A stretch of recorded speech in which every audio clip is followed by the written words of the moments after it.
हरियाणा के वरिष्ठ आईपीएस अधिकारी वाई पूरन कुमार की 7 तारीख को हुई सुसाइड में हर रोज नया घटनाक्रम सामने आ रहा है।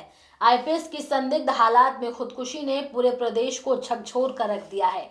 उनके सुसाइड नोट में उन्होंने पूरी दास्तान बयान की। आईपीएस के सुसाइड नोट के बाद विपक्ष भी सरकार पर दबाव बनाना शुरू कर चुका है। खासकर कांग्रेस नेता राहुल गांधी और मल्लिकार्जुन खड़गे ने जब देर रात करीब 8 बजे ट्वीट किया, उसके बाद ही 14 अधिकारियों पर एफआईआर दर्ज किया गया। क्या कुछ खास हुआ? इस पूरे मामले में किन धाराओं में केस दर्ज हुआ? विपक्ष का क्या कहना है? सब विस्तार से समझते हैं। चंडीगढ़ के सेक्टर 11 थाने में बीती रात 156 नंबर एफआईआर दर्ज की गई। इसमें भारत न्याय संहिता की धारा 108, 3, 5 और SC/ST एक्ट की धारा 3(1) आर के तहत मामला दर्ज हुआ। शिकायत का आधार पूरन कुमार का सुसाइड बना, जिसमें उन्होंने 15 आईएएस आईपीएस अफसरों के नाम लिखे थे। हालांकि एफआईआर में फिलहाल 14 अफसरों को आरोपी बनाया गया है। पूरन कुमार के परिवार ने पहले ही ये स्पष्ट कर दिया था कि जब तक एफआईआर दर्ज नहीं होती वो पोस्टमार्टम की इजाजत नहीं देंगे। सरकार पर दबाव के चलते गुरुवार रात हाई लेवल मीटिंग के बाद एफआईआर दर्ज हुई, जिसके बाद शुक्रवार यानी आज पोस्टमार्टम की अनुमति भी दे दी गई है। परिवार की मांग पर अब पीजीआई चंडीगढ़ के डॉक्टरों का मेडिकल बोर्ड ये प्रक्रिया करेगा। इस पूरे घटनाक्रम के बाद हरियाणा की ब्यूरोक्रेसी में शामिल अनुसूचित जाति वर्ग के आईएएस, आईपीएस और एचसीएस अधिकारी खुलकर पूरन कुमार के पक्ष में आ गए हैं। उनका कहना है कि पूरन कुमार को आईजी रोहतक जैसी महत्वपूर्ण पोस्ट मिलने से कुछ बड़े अफसर नाराज थे। यही वजह थी कि उन्हें बार बार प्रताड़ित किया गया।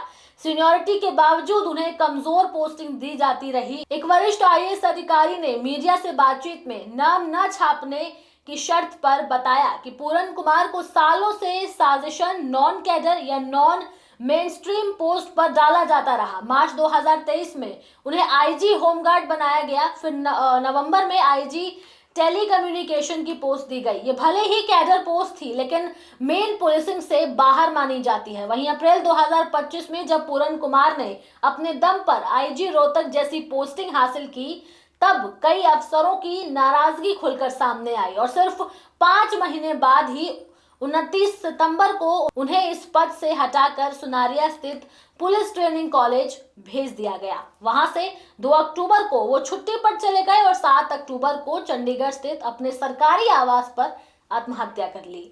पूरन कुमार के गनमैन के खिलाफ एक शराब कारोबारी की शिकायत पर एफआईआर दर्ज कराई गई, लेकिन हैरानी की बात यह रही कि एफआईआर एक ऐसे जूनियर अफसर से करवाई गई जो कुछ दिन पहले तक पूरन कुमार को सैल्यूट करता था। एफआईआर में 9 बार पूरन कुमार, आईजी रोहतक और आईजी ऑफिस का जिक्र किया गया। साफ संकेत है कि टारगेट वो ही थे। अब इस मामले में पूरन कुमार की पत्नी सीनियर आईएएस अफसर अमनीत पी कुमार ने 2 अलग अलग रिप्रेजेंटेशन सरकार और पुलिस को सौंपी। पहली शिकायत में डीजीपी और एसपी रोहतक पर कार्रवाई की मांग की गई थी, जबकि दूसरे में सुसाइड नोट में दर्ज सभी 15 अफसरों के खिलाफ एफआईआर और गिरफ्तारी की मांग की गई। अमनीत ने कहा कि आत्महत्या नहीं है बल्कि हत्या है। मेरे पति को जातीय आधार पर प्रताड़ित किया गया। इस मामले पर अब राजनीतिक पारा भी हाई हो चुका है। विपक्ष भी सरकार पर लगातार दबाव बना रही है। देर रात करीब 8 बजे लोकसभा में नेता प्रतिपक्ष ने सोशल मीडिया एक्स पर पोस्ट करके लिखा कि हरियाणा के आईपीएस अधिकारी वाई पूरन कुमार जी की आत्महत्या उस गहराते सामाजिक जहर का प्रतीक है जो जाति के नाम पर इंसानियत को कुचल रहा है। जब एक आईपीएस अधिकारी को उसकी जाति के कारण अपमानित और अत्याचार सहने पड़े तो आम दलित नागरिक किन हालात में जी रहा होगा। रायबरेली में हरिओम वाल्मीकि की हत्या, सर्वोच्च न्यायालय के मुख्य न्यायाधीश का अपमान और अब पूरन कुमार की मृत्यु, ये घटनाएं बताती हैं कि वंचित वर्ग के खिलाफ अन्याय अपनी चरम सीमा पर है। बीजेपी आरएसएस की नफरत और मनुवादी सोच ने समाज को विष से भर दिया है। दलित, आदिवासी, पिछड़े और मुस्लिम्स आज न्याय की उम्मीद खोते जा रहे हैं। ये संघर्ष केवल पूरन जी का नहीं, हर उस भारतीय का है जो संविधान, समानता और न्याय में विश्वास रखता है। इतना ही नहीं, इस पूरे मामले पर मल्लिकार्जुन खड़गे ने भी ट्वीट किया और लिखा कि भाजपा का मनुवादी तंत्र इस देश के SC, ST, OBC और कमजोर वर्ग के लिए एक अभिशाप बन चुका है। हरियाणा के वरिष्ठ दलित आईपीएस अधिकारी एडीजीपी श्री वाई पूरन कुमार की मजबूरन आत्महत्या की खबर न केवल स्तब्ध कर देने वाली है बल्कि सामाजिक अन्याय, अमानवीयता और संवेदनहीनता का भयावह प्रमाण है। परिवार के प्रति मेरी गहरी संवेदनाएं।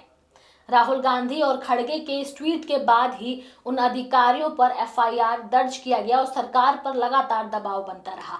एससी समुदाय से जुड़े अफसरों और समाज के प्रतिनिधियों ने कहा कि ये लड़ाई 2 चरणों में लड़ी जाएगी। पहला, नामजद अफसरों की गिरफ्तारी और सस्पेंशन।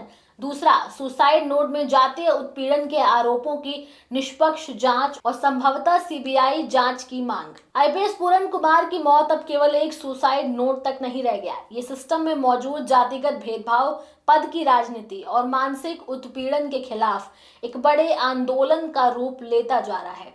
अब सवाल सिर्फ इतना ही है कि क्या सरकार न्याय दिला पाएगी या फिर ऐसे ही प्रदेश में अफसरशाही चलती रहेगी। इस मामले में पल पल की अपडेट हम आप तक पहुंचाएंगे, लेकिन उससे पहले आप हमारे चैनल न्यूज टाइम को सब्सक्राइब करें, लाइक करें, शेयर करना ना भूलें। नमस्कार।